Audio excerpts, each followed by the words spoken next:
इलाहा इल्लल्लाह 5 बार बोलते हैं, 5 बार नमाज पढ़ी जाती है और शुरुआत इसी से करते हैं कि कोई नहीं है, ला माने नहीं है कोई भी अल्लाह के जैसा, और मोहम्मदुर रसूलुल्लाह अर्थात मोहम्मद ही उस अल्लाह का रसूल है।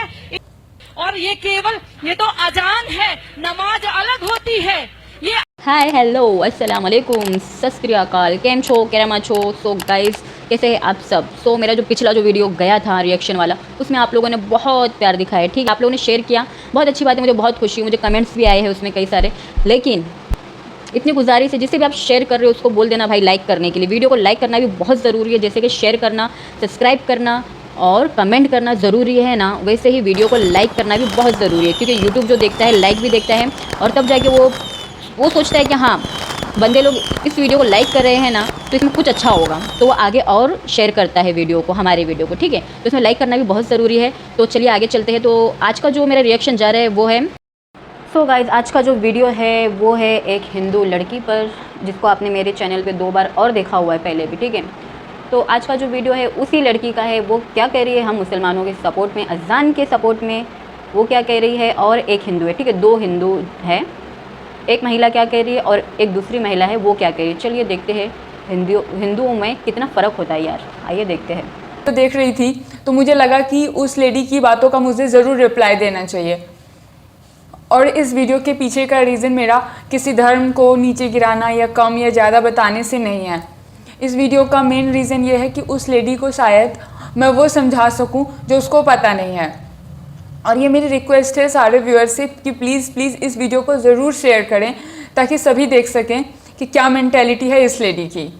तो आइए वीडियो स्टार्ट करते हैं। हुआ है क्या इसमें पढ़ाया जा रहा है? जिस देश में 3 लाख से ज्यादा मदरसे चल रहे हो, जिस देश में 2 लाख से ज्यादा मस्जिदें विद्यमान हो, उनमें तैयारी क्या हो रही है? दिन रात बोल रहे ला इलाहा इल्लल्लाह 5 बार बोलते हैं, 5 बार नमाज पढ़ी जाती है और शुरुआत इसी से करते हैं कि कोई नहीं है, ला माने नहीं है कोई भी अल्लाह के जैसा, और मोहम्मदुर रसूलुल्लाह अर्थात मोहम्मद ही उस अल्लाह का रसूल है।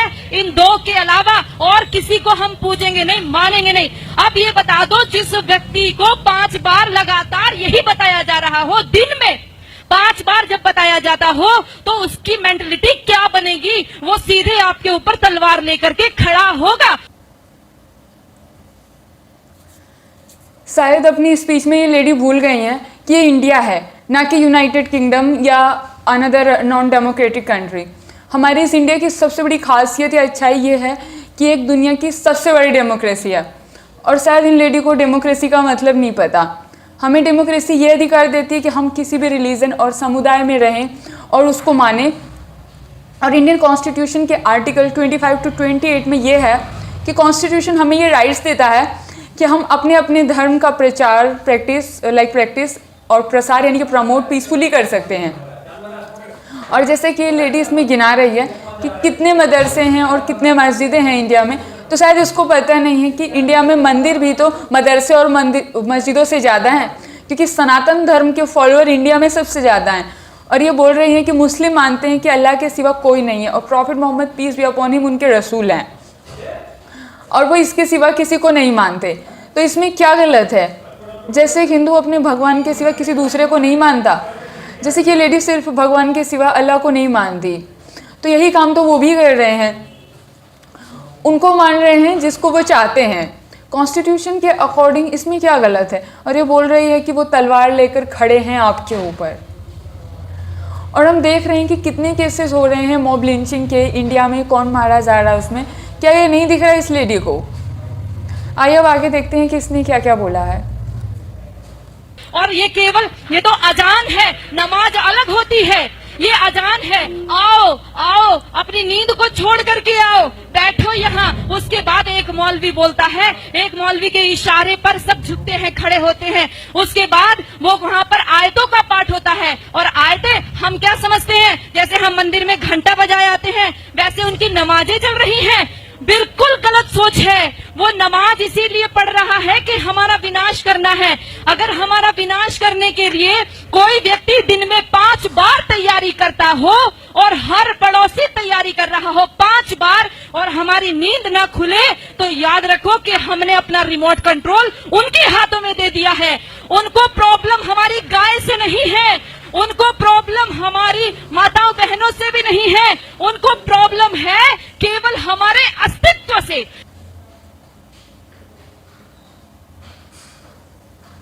मुझे हंसी आती है ऐसी सोच रखने वाले लोगों पर।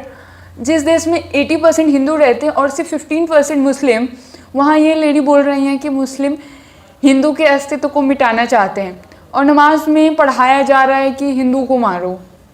ये ऐसे लोग हैं जो पता नहीं क्या क्या बोलना चाहते हैं, सिर्फ झूठ। इनको पता ही नहीं है कि अगर ऐसा ही होता तो हमारे इंडिया में न सिर्फ अगर मैं कुतुबुद्दीन ऐबक से काउंट करूं तो फिर खिलजी और मुग़ल से मिलाकर से 350 सालों तक इन सब का राज रहा, जब भी मुस्लिम शासक थे। और अगर इस्लाम यही सिखा रहा होता नमाज में तो शायद आज इंडिया में हिंदू मेजॉरिटी ना होकर मुस्लिम मेजॉरिटी होती। अगर इस लेडी के अकॉर्डिंग हम बात माने तो ये बोल रहे हैं कि हमारी गाय माता पर अत्याचार कर रहे हैं, हमारी माँ बहनों और हमारे हिंदू अस्तित्व पर अत्याचार कर रहे हैं। तो मैं बता दूं, मॉब लिंचिंग में 28 मारे जाने वाले लोगों में से 24 मुस्लिम थे और ज़्यादातर हत्या सिर्फ शक के चलते हुई है मुस्लिम की। और शायद ये आसिफा को भूल गई हैं कि कैसे 8 साल की बच्ची के साथ दरिंदगी हुई थी। ऐसे लोग बस देश को, हमारे इंडिया को तोड़ना जानते हैं और आग लगाना जानते हैं इंडिया में। आइए देखते हैं आगे क्या बोलती हैं। जब तक एक भी हिंदू बचा हुआ है तब तक उनको प्रॉब्लम है। उनको तब तक लगातार जिहाद करने के लिए कहा गया है और लगातार हमारी माताओं बहनों के साथ अत्याचार दुराचार करने के लिए कहा गया है। कोई पढ़ करके तो देखे उनके वो रोजा किस लिए रखते हैं, कोई पढ़े रोजा किस लिए रखा जाता है। रोजा कोई नवरात्रों जैसा व्रत नहीं है, कोई नवरात्रों जैसा व्रत नहीं है। आज हम रोजे को नवरात्रि के साथ जोड़ रहे हैं। हम नवरात्रों में अपनी माँ दुर्गा की कल्पना करते हैं, उसको जीवन में उतारने की कोशिश करते हैं। जितनी मोहम्मद ने लड़ाई लड़ी थी सारी रोजे के टाइम में लड़ी थी और सारी की सारी तैयारी करने के रोजा इसलिए रखा जाता है कि आप लड़ाई लड़ोगे, जंग लड़ोगे तो भूखा रहना पड़ेगा। अब उस भूख प्यास को आप कैसे सहन करोगे। आप रोजे का असली शब्द ढूंढ करके लाइए। उनके अरबी कोश में सोम शब्द है जिसका अर्थ है घोड़ों को भी हफाना, अर्थात घोड़े भी तैयार करना और खुद अपने शरीर को मजबूत करना। अगर उस रोजे की इफ्तार पार्टी में सारे के सारे हिंदू जाकर के बैठते हैं, आश्चर्य होता है जब लखनऊ के मंदिर के मठाधीश भी जाकर के रोजे की इफ्तार पार्टी मंदिर के अंदर कराते हैं। अनबिलीवेबल था ये। इतनी नफरत एक इंसान के दिल में एक पर्टिकुलर कम्युनिटी के बारे में, जैसे कि वो बोल रही हैं हमारी मतलब कि हिंदू माँ और बेटियों पर अत्याचार हो रहा है। तो वो पूरा देश देख रहा है कि आज किस पर अत्याचार हो रहा है। अत्याचार दलितों पर हो रहा है, अत्याचार मुस्लिम पर हो रहा है, अत्याचार किसानों पर हो रहा है, अत्याचार उन 8 से लेकर के 20 साल की लड़कियों पर हो रहा है जिनके रेप हुए अभी हाल ही में। और ये बोल रही हैं कि हिंदू के अस्तित्व को मिटाने के पीछे पड़े हैं मुस्लिम। अगर यही करना होता तो शायद इतने मुस्लिम शासक हुए हैं इंडिया में, उनके लिए ये ज़्यादा आसान होता। और ये बोल रहे हैं कि रोज़ा रख कर लड़ाई लड़ी, तो क्या गलत है इसमें। और रोजे का मतलब सुना आप लोगों ने इस लेडी के अकॉर्डिंग, जबकि रोज़े का रियल मतलब होता है भेड़ें जो धूप में जल जाती हैं चरती हुई। इसका मतलब होता है कि रमद और रमज़ान उसी वर्ड से लिया गया है। मतलब अल्लाह अपने बंदों के सारे गुनाहों को जला देता है रोजे में। और जिहाद की बात कर रही हैं ये लेडी। आप भी बताओ कि अगर कोई आपको मारने आएगा तो क्या आप उससे नहीं लड़ेंगे। यहाँ तो इस लेडी को कोई कुछ ही नहीं बोल रहा है, फिर भी ये इतनी ज़्यादा आक्रामक हुई जा रही है। बुरे के अगेंस्ट लड़ने में क्या प्रॉब्लम है। क्या पांडवों ने लड़ाई नहीं लड़ी थी अपने ही भाइयों के अगेंस्ट, क्या वो गलत था। और यहाँ तो prophet Muhammad peace be upon him की लड़ाई उनसे भी जो उनको मारना चाह रहे थे, तो क्या गलत है इसमें। आइए देखते हैं कि आगे क्या बोलती हैं। और हम सब लोग केवल फेसबुक पे 1-2 गुस्सा निकाल करके रह जाते हैं। मैं आप सबसे विनती करना चाहती हूँ, याद रखो इनके 5 स्तंभ जिसमें कहा तौहीद, एक ही ईश्वर है, एक अल्लाह है, उसके अलावा हम किसी को मानते ही नहीं है। सारे रिलीजन अपने सर्वधर्म संभाव गॉड को मानते हैं। लानत है हमारे हमारे ऊपर 1400 साल से जिन लोगों ने केवल कत्लेआम मचाया हो, आज भी हम उनको धार्मिक कह रहे हैं। वो अल्लाह के अलावा और किसी को स्वीकार नहीं करेंगे। वो हर स्तर पर करेंगे, वो दाढ़ी रख करके भी करेंगे, वो पैंट शर्ट पहन के करेंगे, वो अरबी बोल करके करेंगे, वो हिंदी बोलेंगे, वो इंग्लिश बोलेंगे। लक्ष्य केवल एक उनका स्पष्ट है, वो है जब तक एक भी काफिर जिंदा है अल्लाह का काम रुकेगा नहीं। और जो लोग कहते हैं, जिन्होंने बोला रघुपति राघव राजा राम पतित पावन सीताराम, और अगली पंक्ति जोड़ दी ईश्वर अल्लाह तेरो नाम, लानत है हमारे ऊपर। हमने कभी पढ़ करके नहीं देखा अल्लाह कहते किसको है। हमने ईश्वर के बराबर अल्लाह को रख दिया।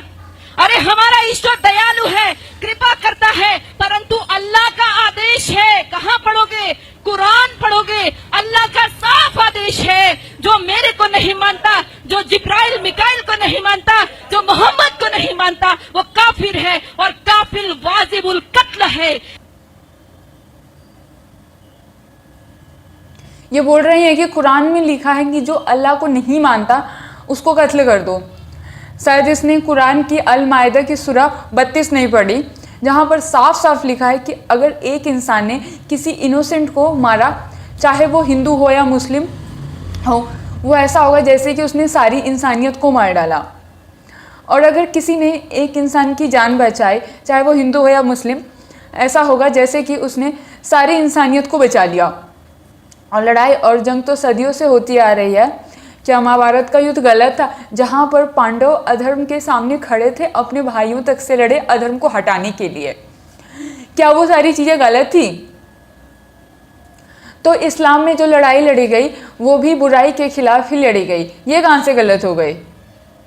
आइए देखते हैं आगे क्या इनका क्या कहना है। वो कटने योग्य है। इतना ही नहीं कहा, जब रमजान का महीना खत्म हो जाए इनको घात लगा करके मारो। पढ़ो सूरा तौबा, पढ़ो सूरा अल बकरा, सारी की सारी कुरान की सारी ये आयतें पढ़ करके देखो, आपको साफ स्पष्ट पता चल जाएगा। हम सोचते हैं कि उनकी हज यात्रा, हम सोचते हैं उनकी हज यात्रा हमारी अमरनाथ यात्रा जैसी है। अरे पढ़ो भाइयों, यदि उनकी हज यात्रा हमारी अमरनाथ जैसी होती तो वहां पर सब लोग जा सकते थे, केवल मुसलमान ही क्यों जाते हैं? आज उनके ऊपर वो वहां से हमारे भाई पैसा भेजते हैं और वहां से वो अपनी सभ्यता को भेजते हैं।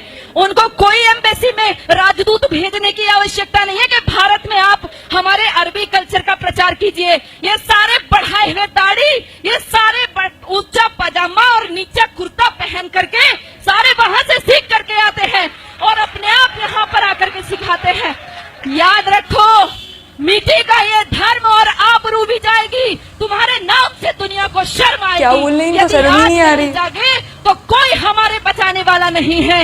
ये नमाज खिलाफत का मिनी ट्रायल है।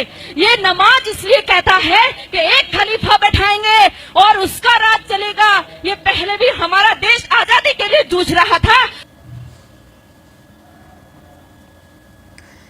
वाह, कितनी गिरी सोच है इन लोगों की। सच में इतनी गिरी सोच ये बोल रही हैं कि मुस्लिम हिंदू को मिटाना चाह रहे हैं। इस औरत को यह नहीं पता कि शायद कितनी नॉन मुस्लिम अरब देश और गल्फ में काम करते हैं। कभी सुना कि वहाँ के लोगों ने किसी हिंदू को मारा? बल्कि यहाँ अमेरिका और ऑस्ट्रेलिया में कई हिंदू लोगों को मार दिया जाता है क्योंकि वो इंडिया से थे। तब इनकी जबान नहीं खुलती, उल्टा अमेरिका की पूजा करते हैं। और ये कह रही हैं कि हज पर सबको जाने की इजाज़त नहीं है। ये सच है, पर आप मक्का और मदीना जा सकते हैं, चाहे वो हिंदू हो या किसी भी धर्म का हो। बस आपको काबा और मस्जिद नबवी में नहीं जाने दिया जाएगा। ये उनका यकीदा है। इसमें क्या गलत है? जैसा यहाँ पर क्या हम दलितों को जाने देते हैं मंदिर? नहीं ना। तो पहले हमें खुद को बदलना होगा, फिर दूसरों को बोलो। ये ऐसी स्पीच देखकर आप खुद सोच सकते हैं कि क्या मेंटालिटी है ऐसे लोगों की। बस हमारे देश में आग लगाना चाहते हैं। इनका बस चले तो ये पूरे देश में दंगा ही करवा दें। तो आइए अब देखते हैं आगे क्या कह रही हैं। और सारा मुस्लिम जगत खलीफा के लिए जूझ रहा था। इतिहास पढ़ करके देखो, मालाबार में जो युद्ध हुआ, हमारे लोग जो मारे गए वहां की महिलाओं के साथ, क्योंकि खिलाफत आंदोलन फेल हो गया। टर्की में खलीफा था, उसकी खलीफाई चली गई, खलीफा छोड़ करके इंग्लैंड भाग गया। वहां से इनको गुस्सा आया, आक्रोश हमारे हिंदू माताओं बहनों के ऊपर निकाला। वो जो लेडी रीडिंग को पत्र लिखा था हमारी हिंदू महिलाओं ने, कभी पढ़कर देखो, उन्होंने लिखा हमारी कितनी दुर्दशा हुई है। और ये कह रही हैं कि हज पर सबको जाने की इजाज़त नहीं है। ये सच है, पर आप मक्का और मदीना जा सकते हैं, चाहे वो हिंदू हो या किसी भी धर्म का हो। बस आपको काबा और मस्जिद नबवी में नहीं जाने दिया जाएगा। ये उनका यकीदा है, इसमें क्या गलत है? जैसा यहाँ पर, क्या हम दलितों को जाने देते हैं मंदिर? नहीं ना। तो पहले हमें खुद को बदलना होगा, फिर दूसरों को बोलो। ये ऐसी स्पीच देखकर आप खुद सोच सकते हैं कि क्या मेंटालिटी है ऐसे लोगों की। बस हमारे देश में आग लगाना चाहते हैं, इनका बस चले तो ये पूरे देश में दंगा ही करवा दें। तो आइए अब देखते हैं ये आगे क्या कह रही हैं। और सारा मुस्लिम जगत खलीफा के लिए जूझ रहा था।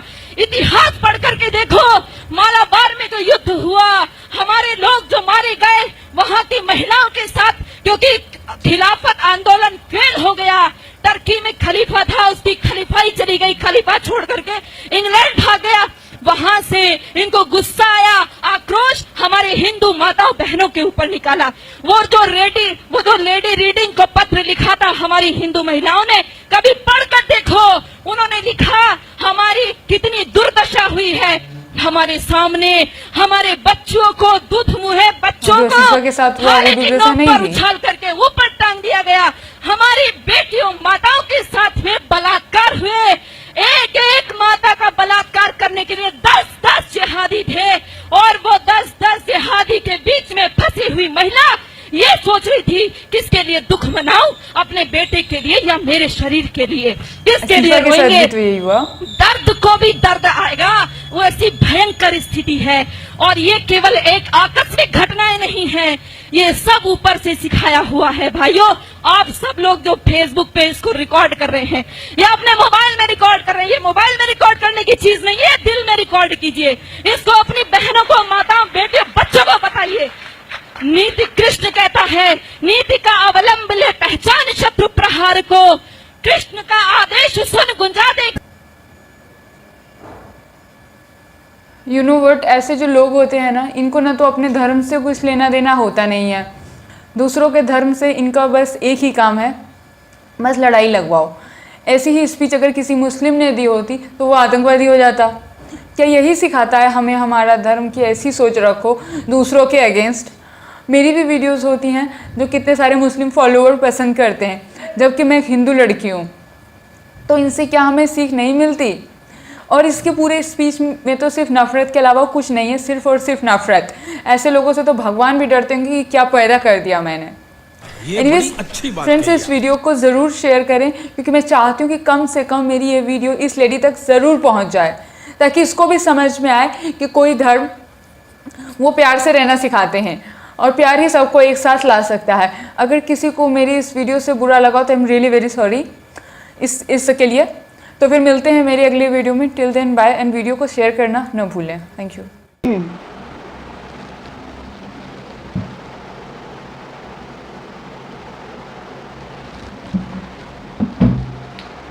सो गाइस, ये हमने पूरा वीडियो देख लिया ना। तो देखिए, यहाँ पर दोनों के दोनों जो लेडीज़ हैं ना, वो नो मुस्लिम है, ठीक है। कौन है? दोनों की दोनों लेडी नॉन मुस्लिम है, हिंदू है, लेकिन दोनों में आप फ़र्क देख सकते हो। दोनों पढ़ी लिखी है, लेकिन दोनों में आप फ़र्क देख सकते हो। दोनों पढ़ी लिखी, एक इतनी ऊंची पोच पे है, इतनी ऊंची जगह में एक बेटी हुई है, लेकिन उसकी सोच, उसकी मेंटेलिटी, उसकी सोच कितनी घटिया और कितनी घिरी हुई है हम मुसलमानों के लिए। हाँ, और एक है आम लड़की है जो कि घर में से अपनी वीडियोस बनाती है, शेयर करती है, लेकिन उसकी सोच, उसने पढ़ा है, उसने सूरों को जाना है। हमारे जो सूरे हैं उसने उसको जाना है, ठीक है। तो उसको पता है कि सूरों का मतलब क्या है, किस में क्या कहा गया है, हर एक सूरे में वो सुनती है, वो जानती है, फिर वो रिएक्शन वीडियोस वो भी करती है। तो इसमें ये नहीं समझ में आ रहा है मुझे कि आप इतने ऊंची पोस्ट पे कैसे चली गई, जब आपको हमारे इस्लाम के बारे में कुछ पता ही नहीं है। इतनी ऊंची पोस्ट पे कैसे बैठ गई हो आप, खाली भड़काने के लिए, लोगों को झगड़े लगाने के लिए? हाँ, आपको कुछ कहना है तो पहले जानो, उसके बारे में जानो, समझो और फिर बोलो। सही बात है, अगर यही चीज़ कोई मुसलमान बोल देता ना क्या आपके गीता में, आपके इसमें उसमें क्या क्या लिखा हुआ है, हाँ, तो आज वो आतंकवादी हो जाता, उसको आतंकवादी बोल देते। तो बहुत ही अच्छी चीज़ इस प्रज्ञा सिंह ने शेयर की है अपने वीडियो में, जो कि मैंने अपने वीडियो में लिया है रिएक्शन के साथ। और मुझे बहुत अच्छा लगा ये देख करके, ये सुन करके कि मैंने कहा था ना कि हिंदू दो किस्म के होते हैं, एक अच्छा और एक बुरा। कैसे? हाँ, इंसान भी दो किस्म के होते हैं भाई, एक इंसान अच्छा भी होता है और बुरा भी होता है, ठीक है। उसके साथ में फरिश्ता है तो शैतान भी है, वो अच्छे काम करता है तो बुरे काम भी करता है एक इंसान, ठीक है। तो हम तो इंसान है ना, तो हमारी भी सोच कभी अच्छी होती है तो कभी बुरी भी हो जाती है, बात ये है। तो आप इसे प्रज्ञा सिंह को भी आप लोग सपोर्ट कीजिए, लाइक कीजिए, शेयर कीजिए, सब्सक्राइब कीजिए उसके चैनल पे जाके। उनके जो वीडियो का लिंक है वो मैं अपने डिस्क्रिप्शन में दे दूँगी, ठीक है। थोड़ा हो जाता है मुझसे, ज़बान मेरी बराबर से साफ़ नहीं है मुझे ऐसा लगता है, आपको क्या लगता है बताना कमेंट में। तो थोड़ा कॉमेडी हो जाता है, बोलने कुछ जाती हूँ, हो कुछ जाता है, और थोड़ा तोतला देती हूँ मैं ना, तोतलापन बोलते हैं शायद से ना, थोड़ा तोतला के बोलती हूँ। तो कोई नहीं, चलो जो भी शेयर हुआ है कैसा लगा आप लोगों को, लाइक कीजिए, अगर अच्छा लगा तो कमेंट कीजिए, फॉलो कीजिए, सब्सक्राइब कीजिए, शेयर कीजिए अपनी फैमिली और फ्रेंड्स को। फिर मिलूँगी नेक्स्ट वीडियो लेकर के। बाय बाय, अल्लाह हाफिज़, मिलती हूँ वापिस। जय हिंद, जय भारत, जय महाराष्ट्र।